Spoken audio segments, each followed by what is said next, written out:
Hey, it's Mike with Beyond Aesthetics, and we're here to discuss the final habit in phase one for the basic habits, and that is priority protein. So which diet, with all the different fad diets that you hear about today between carnivore, which is almost exclusively meat, keto, which is anti-carbohydrate, or even vegan diets, which is against meat and getting plant-based protein, it's very confusing to try to figure out which is the most effective and which is going to work best for you.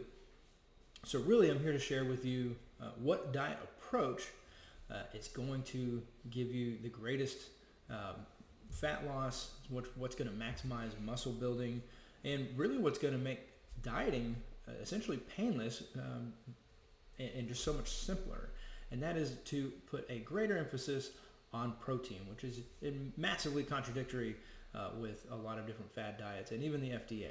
So you can take almost any client that I've ever trained that wants to lose weight, and that is, you look at their eating patterns, and there's typically follows the FDA guidance, where protein is usually the smallest portion of the plate behind vegetables, carbohydrates, and fats and grains. But if you were to simply swap any of those and emphasize protein to a greater amount, all of a sudden that same calorie requirement, say they're eating 1,200 calories a day, if you increase protein in that equation, it's a lot harder to accomplish. And that is because a few little factors about protein. So here's a little tidbit. Which macronutrient between proteins, fats, and carbohydrates requires the most calories to break down and digest? That would be protein by a huge amount, and we'll dive into that in a future video. And then which macronutrient has the greatest form of satiety? So you have, again, protein is going to have a higher degree of satiety with a close second of fibers from your vegetables and grains. And then which macronutrient is absolutely essential to building muscle, and that is absolutely going to be protein. And then carbohydrates, kind of a far second there with the sake of preserving muscle. Now, again, going back to the FDA MyPlate, it's if you look at the recommended daily allowances for protein, they usually say somewhere around 40 grams a day for an average healthy adult.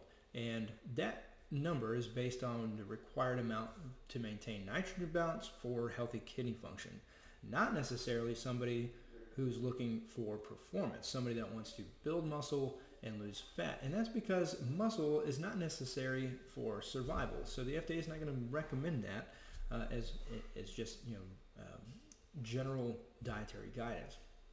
So at this point, you are abnormal. You want to build muscle so that you can burn fat and develop your ideal physique.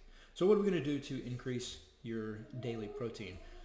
First of all, we want to take the protein amount that you're prescribed on a daily target. So if your target is, say, 150 grams of protein a day, when divide that evenly amongst the meals that you're going to eat. So if you're having 5 meals a day, then make sure that you're having 30 grams of protein per meal, and respectively, if you're having 2 meals a day or 3 meals a day. And then you want to eat the protein first in the meal, especially if your goal is weight loss. That's because, again, that protein has that higher degree of satiety, so you're less likely to be still hungry after the meal.